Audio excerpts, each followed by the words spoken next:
Aujourd'hui, dans toute une histoire, l'histoire de Magali. À 27 ans, elle a déjà accumulé plusieurs opérations de chirurgie esthétique. Michael, son mari, ne l'accepte plus. Si je n'arrête pas, je risque de me déformer davantage et d'être réellement pas belle. La chanteuse Liane Folly, elle aussi, nous parlera de ses interventions esthétiques. Je suis très heureuse. Je suis une femme épanouie, heureuse parce que j'ai fait ce que j'avais envie de faire et que je suis bien dans ma peau. Mais je ne pense pas à faire d'autre chose. Et puis l'histoire insolite d'Alain, un train a traversé son salon pendant son sommeil. Une bombe n'aurait pas fait mieux. C'est malheureux à dire, mais voilà, c'est toute ma vie. Toute ma vie qui est partie. Tout. Bonjour à tous, merci beaucoup. J'espère que vous avez passé une bonne matinée. Bienvenue dans Toute une histoire. Pour commencer notre émission aujourd'hui, nous allons débuter avec l'histoire de Magali, une très jolie jeune femme. Elle a 22 ans quand elle décide pour la première fois d'avoir recours à la chirurgie esthétique, mais il lui en faut toujours plus. Alors elle recommence une fois, 2 fois, 3 fois, 10 fois. De nombreux invités viendront aujourd'hui nous apporter leur point de vue sur ce phénomène, dont une grande voix, une très jolie femme qui parlera de la chirurgie esthétique pour la première fois à la télévision. Mais nous allons d'abord débuter... Coucou Liane, nous allons débuter l'émission avec l'histoire de Magali qui a aujourd'hui 27 ans, qui est belle mais qui est totalement insatisfaite. Elle en est à sa 4e intervention de chirurgie esthétique seulement pour le visage et Magali n'a que 27 ans. Alors déjà adolescente, j'étais vraiment très complexée par mon physique. Je me suis jamais aimée, je trouvais que mon nez était beaucoup trop gros, mes lèvres beaucoup trop fines. J'avais des poches sous les yeux très marquées, je me supportais pas. En décembre 2001, j'ai reçu la porte du métro dans la figure. En fait, la porte en fer, juste après le tourniquet, s'est claquée sur mon nez. Et là, mon nez s'est cassé, j'ai été obligée de le refaire. Ça a été vraiment le déclenchement de la chirurgie. Ouais. Donc 1 an après, j'ai voulu donner un peu plus de volume à mes lèvres et j'ai fait une première injection. J'ai commencé par mes poches de graisse que j'avais sous les yeux, qui me gênaient depuis que je suis toute petite. Ensuite, j'en ai profité également pour injecter sur les traits nasaux. Le problème, c'est qu'à force d'injecter des 2 côtés, je me suis retrouvée avec un visage assez énorme. Donc, j'ai demandé à faire une lipo-aspiration des joues. Ça fait très très mal. Mais je supporte parce que je sais qu'après, je vais être mieux. La chirurgie esthétique a réellement changé ma vie. Je me sens mieux dans ma peau, dans mon corps, dans ma tête. Je me sens plus jolie. J'ai conscience que je tombe dans un engrenage. J'aimerais bien arrêter, mais le problème, c'est que je ne sais pas si je peux. Oui, c'est une jeune femme bien courageuse qu'on reçoit aujourd'hui qui se pose des tas de questions sur son présent et sur son avenir. Je lui demande donc d'accueillir chaleureusement Magali qui est avec nous. Elle est belle, hein? Une jolie jeune fille comme ça. Bonjour Magali, ça va? Ça va, merci. Asseyez-vous, je vous en prie. Qu'est-ce qui vous empêche d'arrêter alors? Bien, le fait que j'ai pas du tout confiance en moi. Moi, je me trouve pas belle du tout. Donc... Pardon? Vraiment, je me trouve... Vous arrivez à porter un regard objectif sur vous, vous pensez? J'essaye, mais quand je me regarde dans le miroir, l'image que je porte me déplaît totalement. Et vos parents, quel regard portaient-ils sur vous? Pour elle, pour ma mère... Pour elle, elle avec un grand E, ma mère. Non, parce que je vis qu'avec ma mère, mais pour ma mère, non, je suis parfaite pour elle. Mais pour personne moi, non. ne pouvait vous rassurer, ni votre maman, non, ni si les ça vient amoureux, pas de moi-même...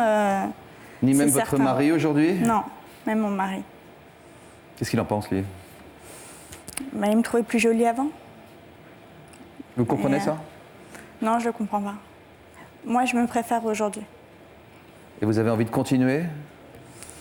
J'aimerais bien arrêter, mais je ne sais pas si réellement j'y arriverai. Alors, on a vu dans le reportage que ça a débuté par une porte de métro que vous prenez dans le visage. Ça doit faire mal, ça. Hein? Très mal. Oui. Alors, les gens qui veulent se faire... Je ne sais pas si vous avez remarqué, mesdames et messieurs, mais les gens qui veulent se faire changer le nez ou les dents, généralement, disent qu'ils ont eu un accident. Non, mais c'est vrai. Non, mais c'est vrai. Et en plus, c'est vrai, comme dirait l'autre. Et alors, cette porte de métro, c'était une aubaine pour pouvoir quoi? Pour pouvoir rétrécir votre nez? Voilà. J'ai été pressée, en fait, et j'ai mis le ticket, et la porte en fer, elle s'est claquée sur mon nez. Donc là, c'était l'opportunité de le refaire. Donc bonjour monsieur le docteur, regardez dans quel état je suis, allez-y enfin, quoi, c'est ça. C'est ça, et puis après c'est le début de l'engrenage, et là c'est moins rigolo, parce qu'aujourd'hui à 27 ans, vous posez ces questions de fond, de savoir si... Faire lever un peu le pied. Oui. Il y a aussi des questions qui se posent avec votre amoureux, on va le découvrir dans ce reportage, puisqu'au début de votre mariage, vous n'aviez pratiquement... Presque rien fait. Presque rien le fait. nez et la lèvre uniquement. Mais depuis 3 ans, donc vous multipliez les interventions. Exactement. Et votre mari n'est pas tout à fait d'accord. Tout à fait.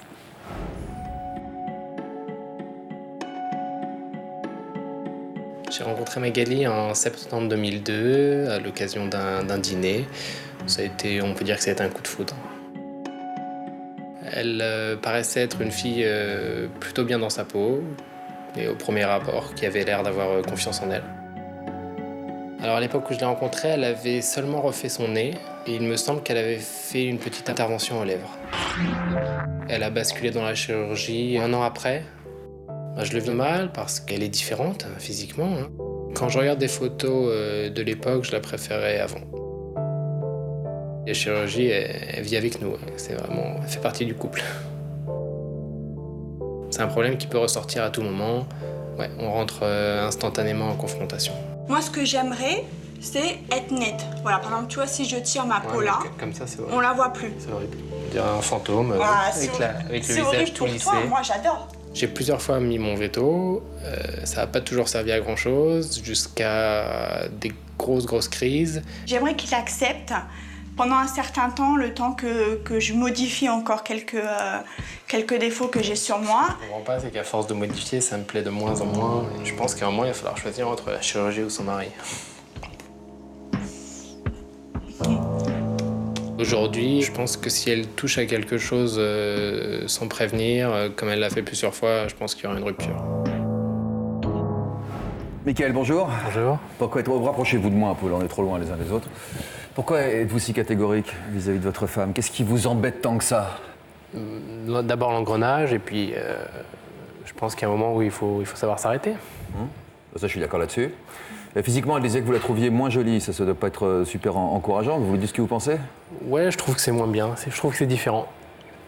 C'est juste différent de ce que j'ai connu. Donc, en quoi a-t-elle changé physiquement? Au niveau des joues et au niveau des lèvres, principalement. C'est là où ça se voit Les le garçons, plus. ils aiment bien les lèvres pulpeuses. Ouais, mais elle avait déjà des lèvres pulpeuses. Et est-ce qu'elle change à l'extérieur se voit à l'intérieur? Comme dit la pub. Non, c'est pire, justement. Oui. Plus elle change à l'extérieur et plus à l'intérieur, C'est quoi? ça lui donne envie de rechanger, de modifier. Il y a un contrat de confiance qui s'est un peu altéré entre vous deux? Oui, complètement. Oui, Magali? Oui, totalement. À cause de quoi? J'allais dire à cause de qui? Non, le fait que j'ai un manque de confiance en moi, ça se fait ressentir dans notre couple. Et Vous avez menti à votre mari? oui, j'ai beaucoup menti. Oui, j'ai beaucoup menti. Ou alors vous serez pardonné. Sur quoi vous avez menti? À chaque intervention, en fait, je disais que j'allais à un rendez-vous et puis en réalité, j'allais voir mon chirurgien. Mais comment on peut cacher à son mari qu'on fait des opérations de chirurgie esthétique? On peut cacher le rendez-vous et l'intervention, mais on ne peut pas cacher après. Et après? Parce qu'après, j'étais gonflée. Après, c'est trop tard. Affreuse. Et comment vous en avez parlé ensemble pour de vrai, tous les deux? Moi, je lui ai dit que j'étais vraiment, je me sentais mal dans ma peau et que j'étais vraiment, je me sentais pas bien, que je me trouvais pas belle du tout, que voilà, que il fallait que ça m'aidait réellement à me sentir mieux dans mon corps, dans ma tête, dans ma peau, tout. Et plus j'y allais, plus j'avais recours à la chirurgie et mieux je me sentais. Mais ce qu'il vous disait, ça vous encourageait, ce que vous disait Michael, ça vous réconfortait? Non, puisque lui, il était contre. Donc, pour lui, j'étais très bien comme ça, mais moi, le fait, c'est son regard, en fait, c'est pas le mien. Si moi-même, je ne suis pas convaincue, c'est sûr que j'y arrêterai pas. Mais à quoi ça sert un mari si ça ne sert pas à retrouver confiance en soi? Bonne question. C'est une question de fond, ça. Ce sera un autre sujet, évidemment. À quoi sert un mari? Il faut qu'on pense à faire cette émission. Oui. En tout cas, moi, ça ne marchait pas. Essayer de lui redonner confiance, par tous les moyens possibles, ça Pour l'instant, ne on n'y fonctionnait arrivait pas. Alors on va essayer de trouver des solutions ensemble. Magali, Mickaël, je vous propose d'accueillir une artiste qui elle aussi a eu recours à la chirurgie esthétique. Vous allez pouvoir en parler avec elle. Elle a accepté pour la première fois et pour nous, pour toute une histoire, d'en parler à la télévision. Je vous demande d'accueillir très chaleureusement une diva, mais aussi une femme qui se pose les mêmes questions que toutes les femmes. Je vous demande d'accueillir Liane Folly.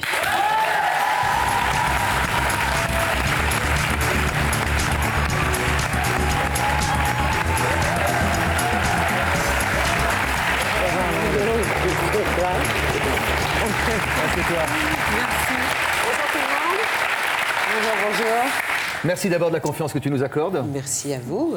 J'avais lu un article dans Paris Match que j'avais trouvé incroyable sur toutes les questions. Le jour J. Ouais, sur le jour où. Le jour où, Ouais. oui. Oui, le jour où sa vie bascule parce qu'on a pris une décision. On ne peut pas revenir en arrière quand on décide de changer de visage. Moi, alors, contrairement à Mademoiselle, à Magali, c'était totalement... c'était une gourmandise, une friandise, une envie que j'avais eue quand j'étais plus jeune, mais je n'en avais pas les moyens. J'avais un nez qui me gênait un petit peu parce qu'il y avait une bosse. Je m'en souviens très bien, moi, Liane, on s'est rencontrés à l'époque. Oh, nous nous sommes rencontrés tout de suite. Mais bien sûr. Anne était... on a même failli se marier tous les deux, tu te souviens? C'est vrai, mais on se posait la question à quoi sert un mari, on n'a pas trouvé la réponse. Voilà. Mais rien n'est perdu, on ne sait jamais. Bien sûr que non, la toute vie une continue. histoire, écoute. Oui. La vie de Liane Folly, toute une histoire. Mais en tout cas, moi, c'était plutôt... Alors, c'était pas un caprice, c'était pas une envie de faire des choses tout le temps. Moi, c'était un nez qui avait du caractère. Oui, mais j'ai toujours été très loin, moi, de la séduction, de mon physique. Moi, j'étais une petite fille qui faisait de la danse, du sport. Je pensais qu'à une seule chose, c'est m'en sortir dans la vie, essayer d'avancer, faire ce que j'aimais faire, la musique. Et je ne pensais pas au physique. J'avais eu, oui, adolescent, je me disais, tiens, si un jour je peux me faire changer le nez, mais ça avait passé comme ça dans ma tête. Et puis, quand j'ai démarré le métier, il y a une vingtaine d'années, je commençais à regarder les clips, me regarder à la télé, ça commençait à me gêner. Mais je me suis dit, bon, j'ai mis du temps quand même, mais moi j'ai compris à travers ce que j'ai pu vivre, même si c'est une histoire différente, mais que si on a envie de changer, il faut aller au bout. Moi, quand je me suis fait opérer... Oui. Non, mais quand je me suis fait opérer... Au bout de son envie. Au bout de son envie. Mais j'avais pas peur du tout. Alors, curieusement, parce qu'on a toujours peur, j'étais connue depuis une dizaine d'années.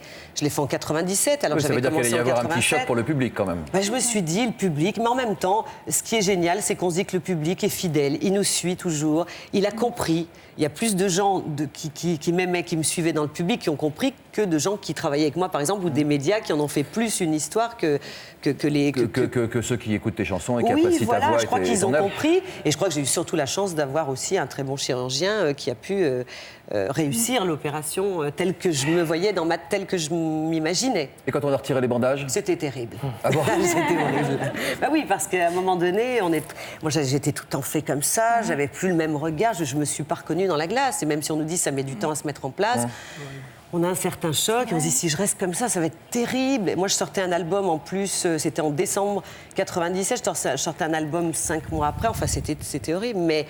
Vous la préférez avant ou maintenant, Magali? Non, maintenant. Liane? Oui, mais je crois qu'on est... Maintenant, le public. Alors, il y a des non, il y a des oui, c'est normal. Ça a plutôt dit oui, quoi. Et Mickaël, on va peut-être demander l'avis de Mickaël, quand même. Ouais, j'aime bien les deux. Ah, il aime bien les deux. Mickaël, vous avez un nez de caractère, vous aussi. Hein. Un peu comme moi, si on a vu dessus, Ce qui me tracassait le plus dans cette démarche, c'était mes parents. Parce que mes proches, mes frères et sœurs, je ne voulais pas que ça fasse toute une polémique. Voilà, je me trouvais pas très... Vous m'avez pas très bien réussi. Voilà, vous m'avez pas très bien réussi, je refais mon nez, voilà.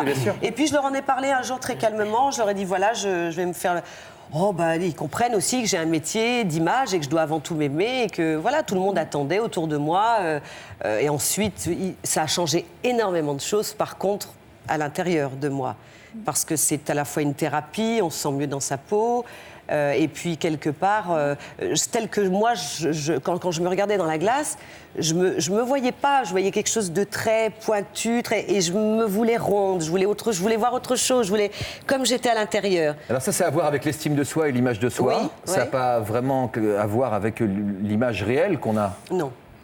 Qu'est-ce que tu comprends des réserves de Michael? Parce qu'aujourd'hui, on en parle légèrement cet après-midi, mais ça pose véritablement un problème de confiance dans ce couple. Hein. Je crois qu'il a très peur qu'elle aille plus loin. Trop loin. Dans ses démarches, c'est trop loin, parce qu'elle doit déjà avoir d'autres envies, elle doit lui parler des cuisses, D'autres envies. Non, c'est vrai. Du corps, de la taille, parce qu'après, ça suit. Il n'y a pas que le visage. C'est comme dans un appartement, quand on repeint une pièce, voilà. on a envie de repeindre les autres. Et en fait, non, mais je comprends qu'il soit apeuré, mais en même temps, après, bon, bah, c'est son choix. Vous n'avez pas peur d'avoir une tête de pamplemousse? Non, il a peur de ne pas la reconnaître. Bah ouais, mais c'est chérie. on s'en éloigne. J'aime bien quand tu parles, je te reconnais à la voix, comme ça, c'est vrai. C'est difficile aussi de juger, de rentrer dans la vie des gens. On n'a pas vraiment le droit. Quand on est compagnon, oui, je comprends que si ça le dérange, mais à la fois, il faut aussi choisir les bonnes personnes. Ça, c'est important. Oui. Vous les avez, les bonnes personnes? Les bons chirurgiens? Oui. Ah oui, parce que ça, c'est très important. Ah bah j'imagine, oui, parce qu'on ne peut pas se tromper. C'est Hein. très important, pense, surtout Oui. sur le visage. Surtout, il faut vraiment faire confiance en la Même personne. le meilleur des chirurgiens, il peut se tromper. Oui, mais... Enfin... On dit aussi que les chirurgiens ont chacun leur nez favori, leur poitrine favorite. Oui, oui, ils ont leur signature, c'est comme un peu, ce sont des architectes. C'est pas forcément le même favori que le mien. Vous en avez marre, vous? Ouais. On peut dire ça. Vous en êtes où aujourd'hui? C'est un ultimatum que vous lui avez posé? C'est un peu ça. Il y a encore beaucoup d'amour, il y a de la complicité entre vous? Oui, bien sûr. Beaucoup. Ça vaut le coup de se battre, mais il y a des questions qui se posent. On retrouve Liane, Michael et Magali dans un instant, mais d'abord un aperçu de ce qui nous attend un peu plus tard dans cette émission.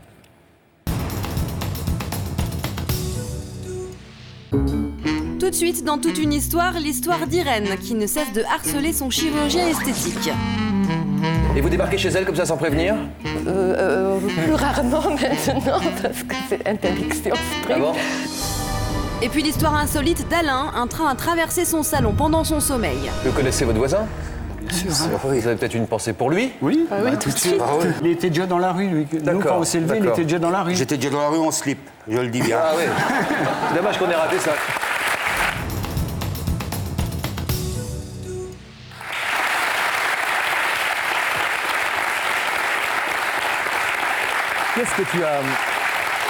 Qu'est-ce que tu as consulté avant de te décider? Est-ce que c'est une décision qui a été vraiment une décision individuelle ou est-ce que... Alors d'abord, je vivais en 97 à Los Angeles où j'avais préparé un album qui s'appelle Caméléon et j'étais allée voir des médecins là-bas. Caméléon, ça laissait déjà présager qu'il... Mais c'était tout à fait ça en plus. D'accord.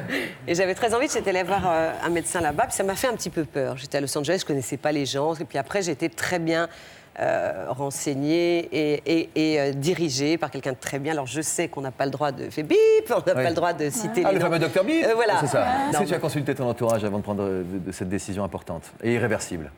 Non. Non, c'est une décision. Non. J'ai pris cette décision. J'ai seulement informé mon entourage que j'allais le faire. Mais c'est une décision qui se prend seule. C'est après. C'est sûr que c'est pénible quand on doit être en couple. Moi, j'ai pas l'intention de toute façon de faire des rénovations tout le temps. Là, c'est bon, c'est fait. Oui, on parle de ça aujourd'hui. Celles qui sont belles mais insatisfaites et continuellement insatisfaites. Alors c'est autre chose. Moi, c'était un désir très précis. J'avais cette proéminence qui me gênait. Je voulais vraiment arriver à ce que je suis aujourd'hui quand je me lève et que je te bouscule, Jean-Luc. Je ne me réveille pas comme d'habitude. Depuis 7 ans. Et quand je me réveille, je suis très heureuse. Je suis une femme épanouie, heureuse parce que j'ai fait ce que j'avais envie de faire, qu'un merveilleux médecin m'a fait exactement ce que je voulais et que je suis bien dans ma peau. Mais je ne pense pas faire d'autre chose. Il a fallu avoir quand même un sacré courage pour pouvoir l'expliquer au public. Oui, alors ça, je me suis dit tout de suite. Ça, il faut le dire tout de suite parce qu'évidemment, je vais pas commencer à dire c'est la lumière, j'ai bronzé. Non, et puis c'est aussi... Une porte de métro. Non, mais j'ai toujours été comme ça dans ma vie, c'est-à-dire très loyale, franche. J'ai un public, j'avais à leur rendre aussi des comptes, c'est normal, c'est eux qui me font aussi vivre depuis ces années-là. Et que je me suis dit, bon, je vais tout de suite le dire. Et j'ai fait un premier sujet dans un magazine, People, en expliquant, voilà, je me suis fait opérer du nez, comment ça s'est passé. J'avais pas l'intention de le cacher. Ça, c'est très bien, parce que je pense que ça contribue à pouvoir décomplexer les personnes qui, effectivement, ont un souci, un complexe sur j'aurais pas pu, oui, qui se j'aurais voit pas pu comme cacher. au milieu de la figure, oui, comme on dit. c'est ça. Voilà, c'est ça. Le nez, on peut très bien comprendre. Les lèvres, pourquoi pas, si quelqu'un a les lèvres pas suffisamment pulpeuses. Alors, qu'est-ce qu'on ne peut pas comprendre? On peut tout comprendre. Simplement, est-ce que vous n'êtes pas en train de vous mettre en danger? Peut-être bien, oui. Je voudrais vous poser une question. Est-ce que vous avez déjà pensé, à part la chirurgie esthétique, c'est bien de vouloir changer, etc., vous voyez quelqu'un, vous faites suivre par un psychanalyste Ah non, non. Ah. Vous avez essayé? Je reviens J'ai à ça essayé. parce que c'est très important. Elle a essayé. Et ça vous a je veux pas- dire que Mickaël Pas l'a du tout. encouragé. Ouais, je l'ai poussé à suivre une thérapie pour essayer de soigner un peu le problème de fond, peut-être. Qui est un problème de confiance en soi, Oui, tout simplement. d'estime de soi. Mais bon, Oui, ça vient de là, c'est sûr. Et ça vous a C'est la base Franchement, de elle est tout. jolie, quoi. Non, franchement. Non, mais c'est Avec bien ses qu'on beaux peut me faire yeux et tout plaisir. ça. Non, c'est pas pour vous faire plaisir. D'abord, vous êtes accompagné. Bon, je pourrais vous faire plaisir quand même. Franchement, je pense que tout le monde trouve que vous êtes jolie, Magali. Votre mari, évidemment, Oui. en tête. Mais tout le monde, je veux dire, c'est pas, Ouais, c'est mais pas des le flatteries. regard des autres. C'est pas mon propre regard, c'est ça le. Pour se faire un deuxième avis, Magali a accepté de rencontrer un chirurgien qu'elle ne connaissait pas. Donc, le chirurgien objectif, neutre. Regardez.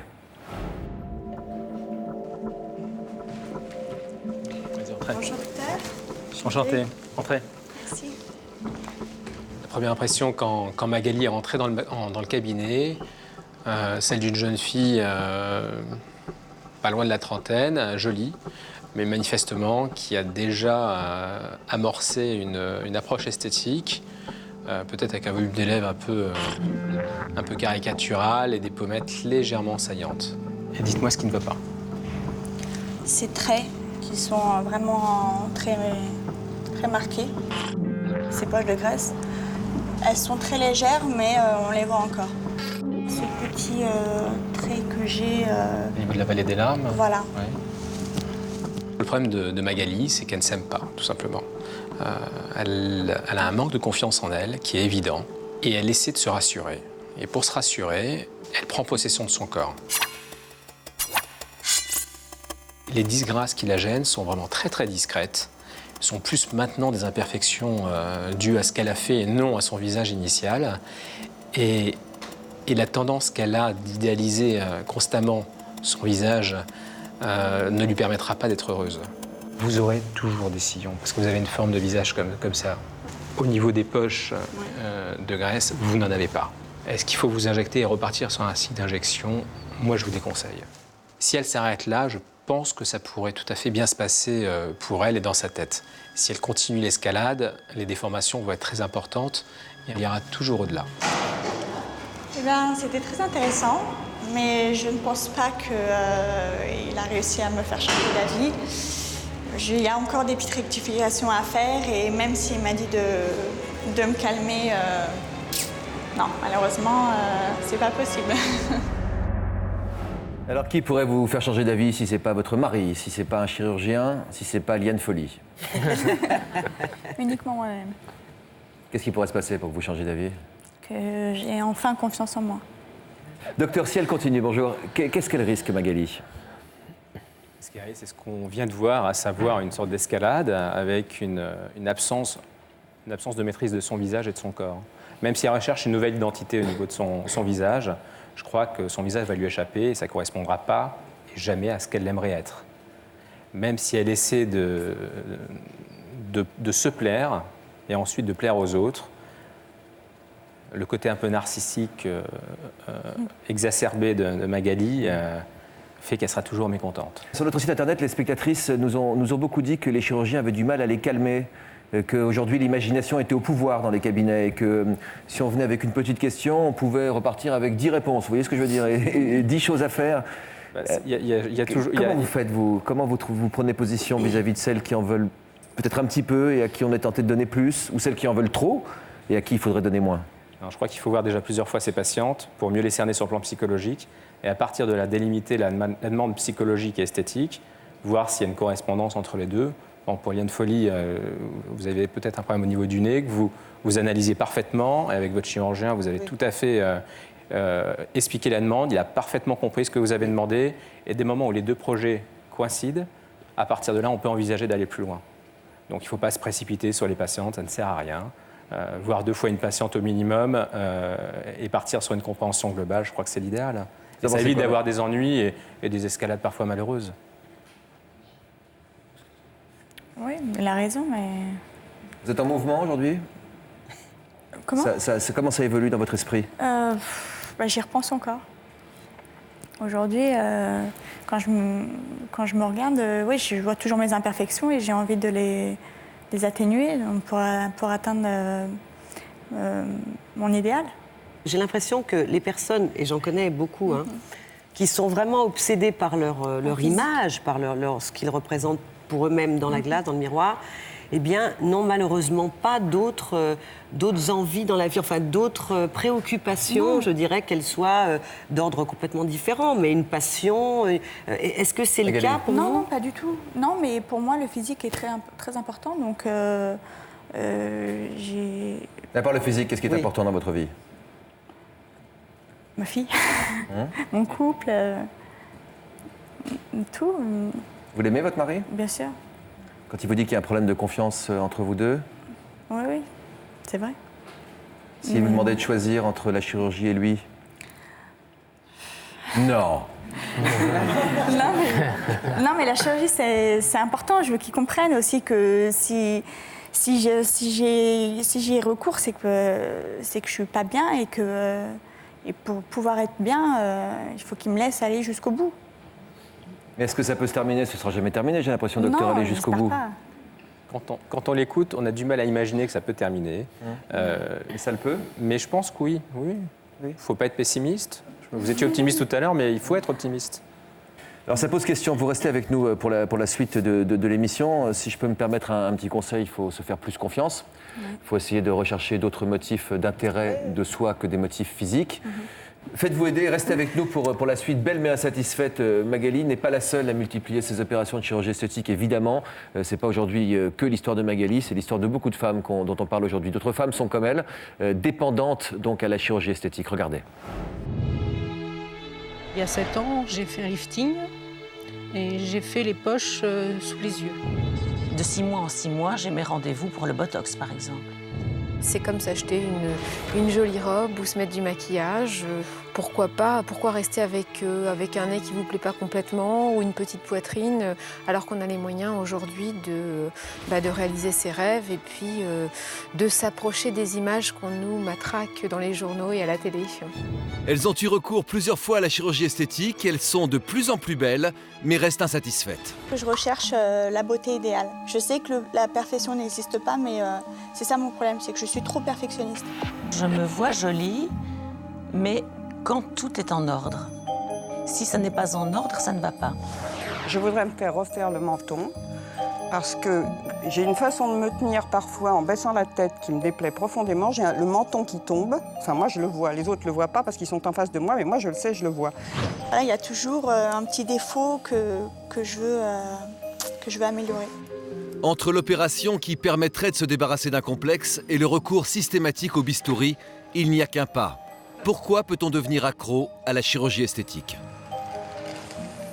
C'est vrai que les femmes qui ont recours à la chirurgie esthétique sont en général très satisfaites de cela.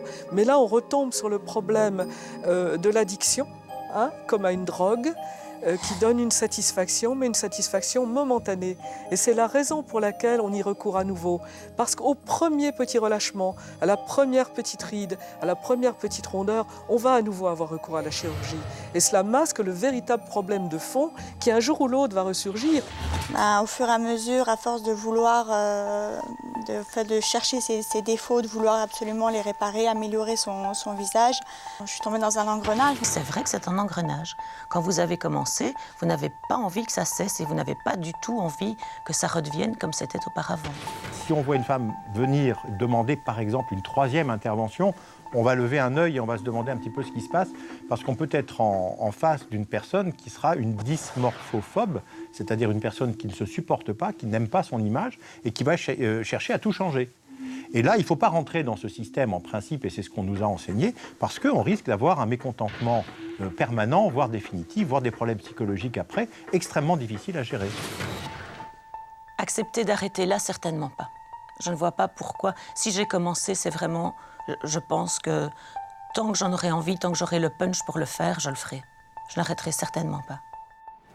La réflexion continue. Je vais demander à Cathy et à Martine de venir nous rejoindre ici. Elles sont élégantes. Bonjour, comment allez-vous ? Bonjour, ça va ? Voilà. Asseyez-vous, pardon, excusez-moi, je m'assois avant vous, mais quelle impolitesse. Cathy, qu'est-ce qui fait que vous ne pouvez pas vous arrêter ? Vous avez toujours envie de faire ces petits changements et tout ça ? Moi, contrairement à Magali, c'est pas du tout la même chose. Mon image, je l'accepte, je l'apprécie plus ou moins. Il y a de quoi? Mais c'est une question d'âge. L'âge est là, l'âge se fait ressentir sur le visage. Et ça, c'est une chose que je ne peux pas accepter. Donc, tant que j'ai envie de le faire, c'est la vie, bien sûr. Mais pour moi, c'est comme un entretien. Vous avez une belle voiture, vous la conduisez à l'entretien. C'est la vie qu'elle devienne plus vieille. Mais vous essayez quand même de le garder. Eh bien, pour moi, c'est exactement la même chose. Vous n'êtes pas une voiture, vous le savez ça? Je ne suis pas une voiture, non. Qu'est-ce que vous voulez changer maintenant? Changer rien, mais par exemple... Améliorer, oui. Les poches sous les yeux, ça, je compte le faire. Qu'est-ce que vous avez modifié chez vous? Beaucoup de choses. Oui. Alors, j'ai fait un lift. Et je serais venue 2 mois plus tard, j'avais le 2e lift qui était en préparation. Qui va se faire là, tout de suite, là? Oui, qui va se faire. C'est juste au bas du visage. C'est un demi-lift. Oui. Bon, moi, ce sont un peu les mêmes raisons. C'est le vieillissement que je ne supporte pas.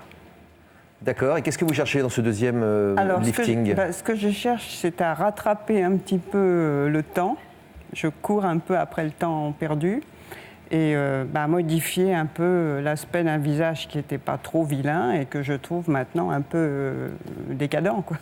Ce qui me semble tout à fait normal avec l'âge. La question de fond qu'on se posait avec Magali aussi, c'est de savoir si on se regarde tel qu'on est soi, c'est-à-dire qu'on essaye de se voir en harmonie par rapport à son physique, ou on se voit dans l'absolu comme un physique qu'on verrait dans un magazine et qui soit très différent de nous-mêmes. Vous cherchez à ressembler à quelqu'un d'autre ou à ressembler à vous-même? Pas du tout. Je cherche à être en adéquation avec l'âge que j'ai dans la tête.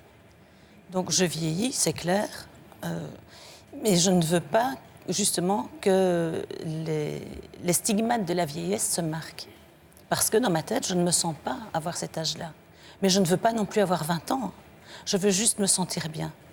Et jusqu'à présent, ce que je fais, que je trouve encore tout doux malgré tout, parce que ce ne sont pas des interventions catastrophiques, jusqu'à maintenant... Ce que des injections, pour l'instant, ce qu'on appelle la médecine esthétique? C'est de la médecine esthétique, oui.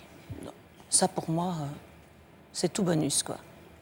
On vous reverra dans quelques temps, alors, pour prendre de vos nouvelles, voir comment ça aura évolué après les prochaines petites retouches.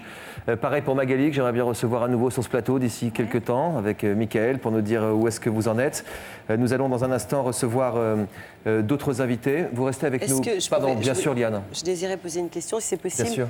Je voulais savoir si dans votre cheminement aussi, par rapport à la séduction, c'est important.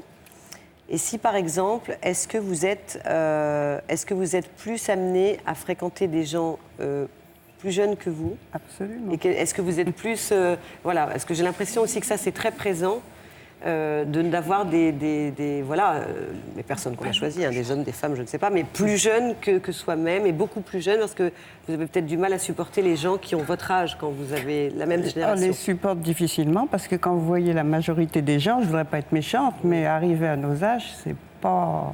Qu'est-ce qu'il y a? Surtout chez les messieurs. Non, on parle des messieurs. Chez les messieurs. C'est pas extraordinaire. Je trouve qu'il y a beaucoup de laisser-aller. Oui. Trop. Mais l'idée de la vieillesse, de vieillir, vous l'acceptez? Très mal, très mal. Je ne pense pas que les femmes l'acceptent. Vous pensez que les hommes l'acceptent? Ils sont peut-être moins compliqués que nous.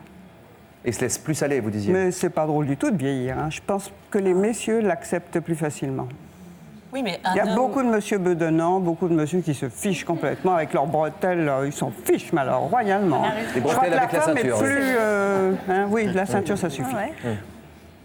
Oui, je comprends. On va écouter maintenant d'autres témoignages pour essayer de mieux comprendre pourquoi les femmes sont parfois éternellement insatisfaites au appel de la chirurgie esthétique. Vis-à-vis de l'autre sexe. Et peut-être un peu dur vis-à-vis de l'autre sexe en écoutant l'histoire d'Irène. Irène fait partie de ces femmes têtues qui harcèlent sans arrêt son médecin.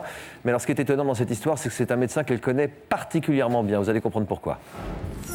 À 56 ans, Irène a eu plusieurs fois recours à la chirurgie esthétique. Après un lifting du visage, des paupières et un comblement des rides, Irène a une nouvelle idée en tête et est bien décidée à convaincre son chirurgien.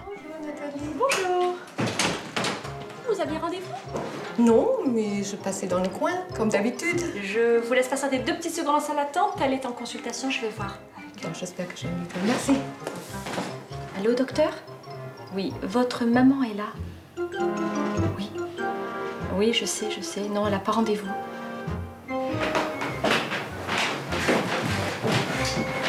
Maman, Tu aurais dû prévenir, je suis pas contente. Maman, depuis que j'exerce cette profession, elle a découvert une boîte au trésor et c'est Noël tous les jours. Tu vois, je vais très souvent à la piscine là, maintenant, donc...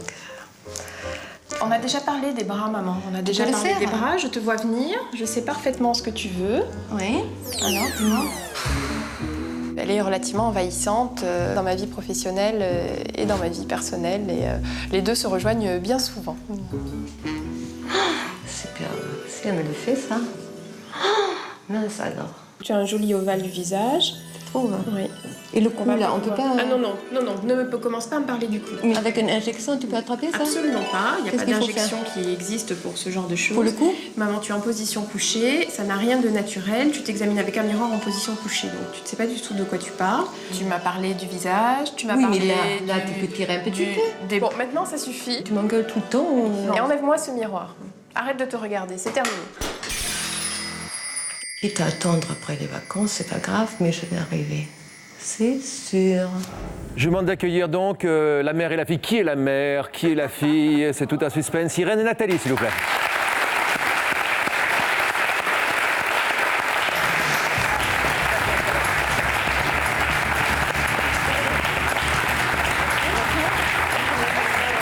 Bienvenue Irène, bonjour.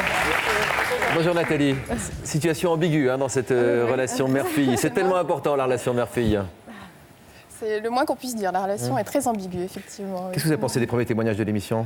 Je les ai trouvés très intéressants et ils reflètent effectivement ce qu'on voit tous les jours au cabinet, notamment le cas de Magali. Et ce sont des cas très difficiles.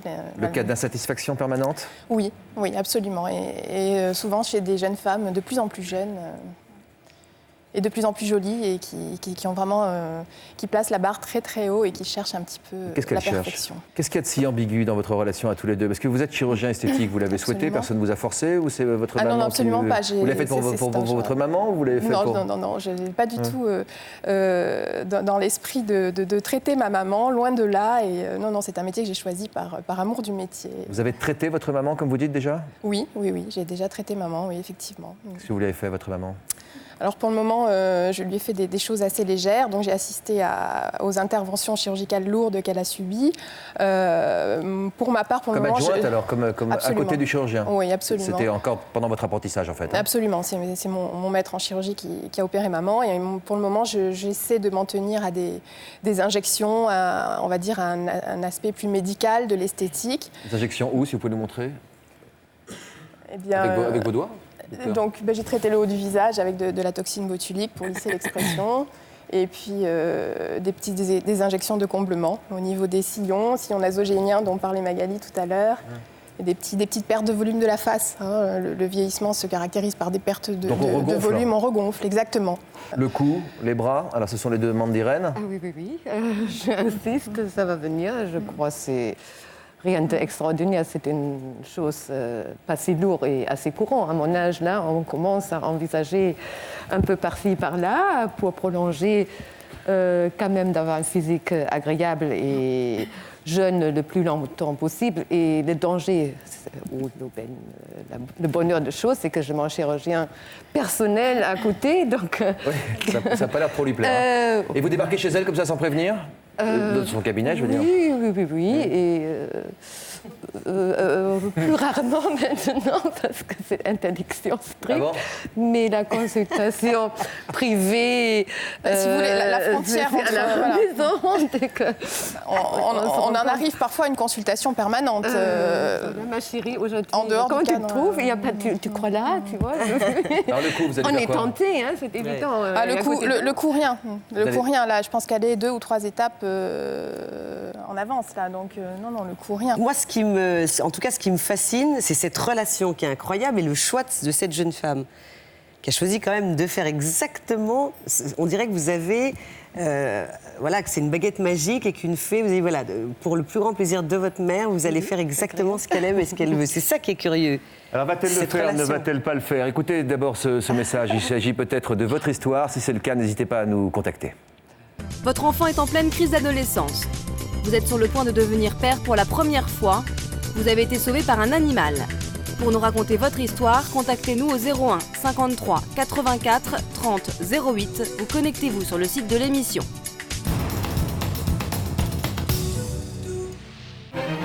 Prochainement dans Toute une histoire, l'histoire de Marilyn, Jean-François, Jérôme et Patricia.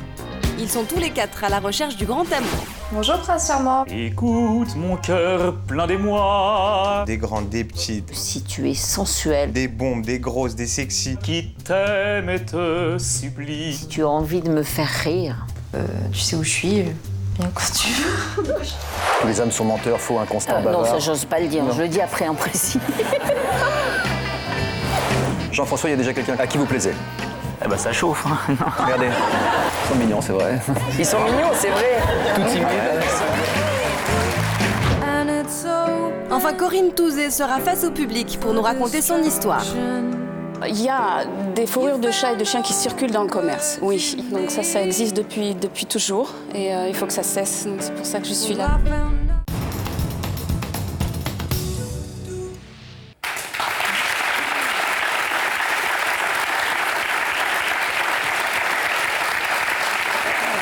Oui,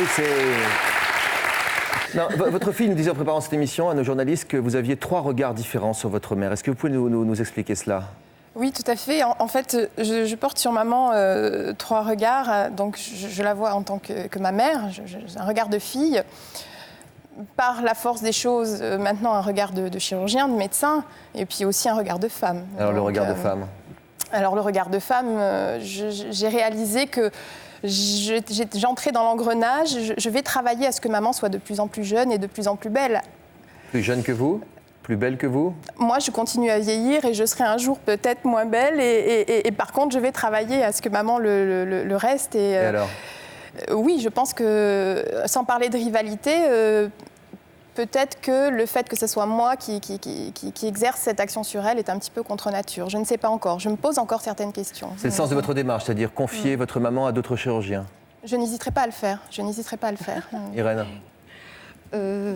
J'ai une confiance absolue en ma fille. Ça me dérangerait si elle m'indique qu'il n'y a pas autre possibilité. Je ferai certaines interventions. Mais là, je suis prête à faire quelques petites choses parce que c'est la facilité, vous comprenez? J'aurais peut-être retardé un petit peu plus, mais là, tout est à côté. Il y a beaucoup de femmes qui aimeraient être à votre place, à mon avis. Hein. Ce qu'on me dit, des copines. Il y a peut-être moins qui aimeraient être à la place de votre fille, quoi. Magali, elle en rêve. Donc j'avance un peu ce processus parce que c'est facile, c'est la facilité. Vous avez quand même un sacré pouvoir sur votre maman. On a rarement le pouvoir de peut-être d'échanger un peu les rôles aussi. Et ça, c'est aussi un peu déstabilisant, c'est-à-dire que ce soit elle qui soit dans le rôle de la petite fille, qui pose ses questions, et vous qui dites oui ou non, quoi. Voilà, j'ai le pouvoir de décider oui ou non, on peut faire ça, oui ou non, tu as le droit de faire ça, et puis aussi de porter atteinte à son intégrité physique, parce que je vais faire des actes qui sont agressifs physiquement sur elle. Donc risqués. Donc j'ai un pouvoir qui est assez particulier d'une fille sur sa mère. Vous ne le vivez pas très bien aujourd'hui, hein? Je me pose des questions. Je me pose des questions et je n'ai pas encore toutes les réponses. On va voir comment ça va évoluer, comment cette partie de notre relation, cet aspect de notre relation va évoluer. La solution a l'air toute trouvée quand même. Peut-être faire appel à un autre chirurgien pour avoir un regard objectif, pas inverser les rôles parce que c'est toujours compliqué, surtout pour ceux qui sont les plus jeunes généralement. Donc si je peux me permettre pour le coup, peut-être, ça j'en sais rien, mais pour les bras, franchement, faites un gym. Mais je le fais tous les jours. Combien 15 secondes? Non. Juré, tous les jours, un 3/4 d'heure. 3/4 d'heure, tous les jours, un 3/4 d'heure. Je retire ce que j'ai dit. Et quand je me trouve en déplacement, en vacances, nous choisissons toujours où il y a une salle de musculation. Je ne suis pas une acharnée. Je ne serai jamais musclée, mais je m'entretiens tous les jours. Je dis à ma fille, regarde, je peux faire ce que je veux, ça ne vient pas. Et c'était toujours comme ça. C'est vrai que maintenant, on peut greffer des biceps, des triceps. Je ne veux pas en arriver là. Allez, des applaudissements pour nos invités qui sont bien courageuses. Qu'est-ce que vous tirez, Vianne, comme leçon de toutes ces histoires qu'on vient d'entendre aujourd'hui? Très bonne, toujours enrichissante, parce que moi, je suis très curieuse. Je vois que dans les yeux de Magali, c'est fait. Elle va demander à sa fille d'être chirurgien esthétique. Elle cherchait déjà peut-être que ça va être le cas aussi, on ne sait jamais. Oui, il faut s'en occuper vite, elle a déjà 5 mois. En plus, donc, Non, je suis très respectueuse des vies différentes des gens, parce qu'on ne peut pas se mettre à la place de quelqu'un, de ses blessures, de comment il a été éduqué, de ce qu'il a aussi comme important bagage, avec quoi il arrive dans sa vie, que ce soit psychologiquement, mais aussi physiquement. Et je crois que chacun doit voir où est son propre bonheur. Et de ne pas être vide, je crois qu'il faut remplir l'intérieur. Alors si on le remplit parce qu'on est heureux, comme madame, pour être toujours pétillante, parce qu'elle est heureuse, parce qu'elle a fait ses trucs, et ben je trouve que c'est une manière de bien vivre et de bien s'en sortir dans la vie. Vous avez écouté le nouvel album de Liane, Irène ? Pas encore. Pas encore. Si vous êtes bien gentil, elle vous le dédicacera peut-être avant la fin de l'émission. Nous allons rentrer, on va tourner dans Georgie. Alors, il s'appelle Une étoile dehors. La voix de Liane, si je peux me permettre, est à son summum. Et quand on connaît la voix de Liane, c'est peu dire, ça veut dire beaucoup. Ou en tout cas, voilà, ça veut dire que c'est magnifique. Je vous propose un extrait d'Une étoile d'or. Une étoile d'or dans mon lit, la lune est jalouse de ne plus voir dans sa nuit celle qui fut son amie. Ce soir, la lune est pleine, pleine de blues. Une étoile rêve dans mon lit, le soleil la désire, il la trouve si jolie. Dans ses branches, elle la tire.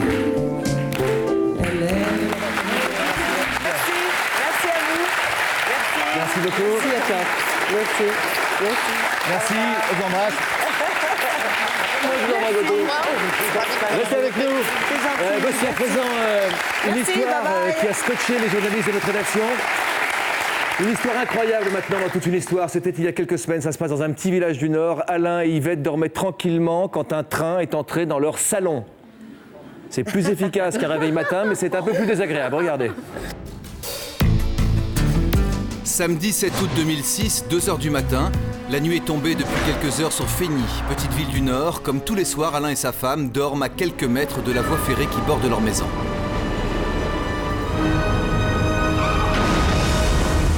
À Feigny, la collision entre un camion et un train de fret a provoqué des dégâts considérables.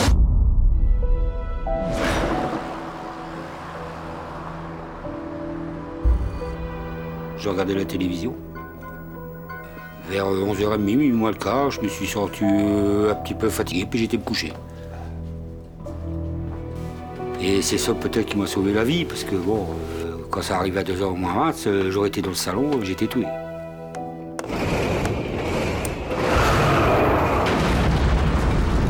Ma femme m'a réveillé en sursaut, alors tout de suite, j'ai regardé par la fenêtre et j'ai vu tous les conteneurs, tout ça, puis on a vu que ça se passait derrière. Donc on a été chez M. Guézen voir ce qui se passait.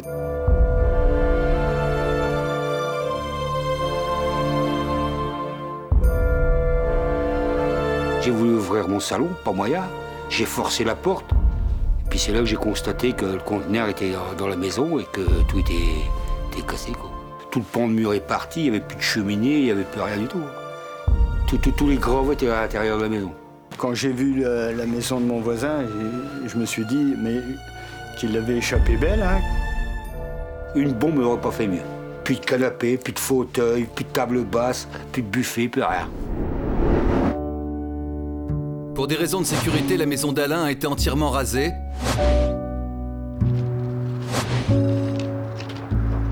15 jours après la catastrophe, il revient pour la première fois sur les ruines de sa maison.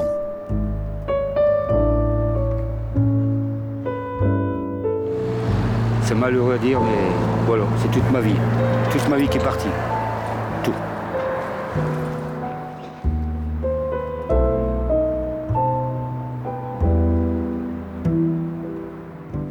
C'est une histoire incroyable, évidemment. On a du mal à se mettre à la place de notre invité Alain. Et en même temps, tout le monde peut se rendre compte de ce qui se passerait dans notre vie si on nous supprimait notre maison. Et où on en est aujourd'hui, je demande d'accueillir Alain, accompagné de ses deux voisins, Daniel et Nicole. Bienvenue dans notre maison. Asseyez-vous, Alain. Vous près de moi. Bonjour Daniel, Nicole, bienvenue. Quelle histoire incroyable, Alain. Parce que quand on dit un train qui arrive dans votre salon, ça veut dire que si vous aviez été dans votre salon à ce moment-là, j'aurais été tué. Parce que Je travaille beaucoup la nuit et bon, quand j'ai des périodes creuses, j'ai du mal à m'endormir, donc je regarde souvent un DVD ou alors une cassette dans le salon, quoi. Et là, vous étiez à l'extérieur ou dans la maison? Non, là, j'étais dans la maison. Dans la maison, et puis bon, vers 11h30, tout ça, j'étais pas très bien. Alors j'ai dit, bon, je vais coucher. Et heureusement, parce qu'autrement, ben, j'aurais été tué. Comment un train peut entrer dans un salon comme ça?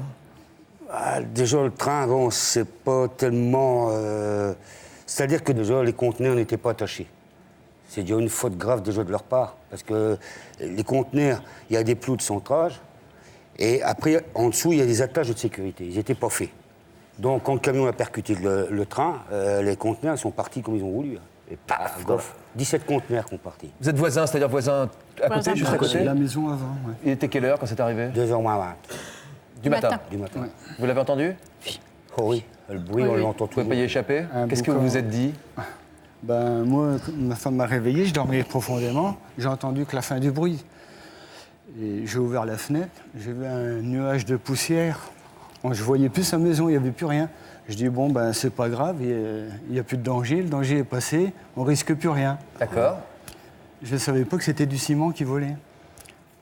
Ouais. Alors après, j'ai vu le train, puis quand j'étais devant chez moi, alors là, c'était autre chose. Ma voiture, elle était coupée en deux, tout. Comme c'était un train de marchandises, j'ai dit, bon, il n'y a pas de mort. Je ne savais pas que le camion, il était... Vous connaissez votre voisin? Bien sûr. Hein. Vous avez peut-être une pensée pour lui? Oui, oui, tout de suite.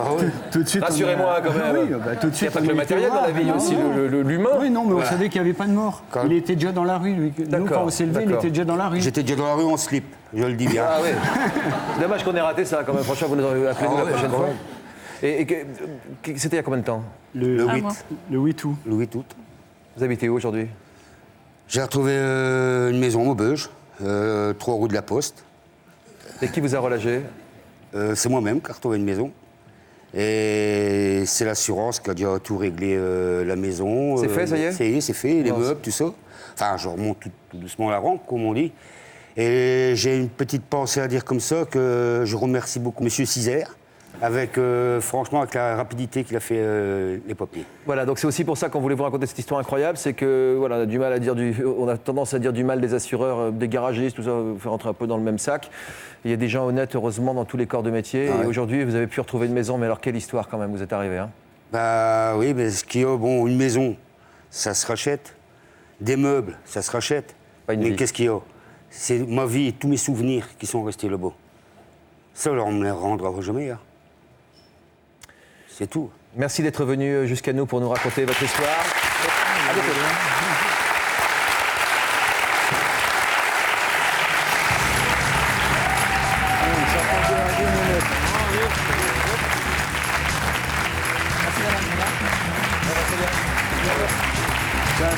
Passe à la marche.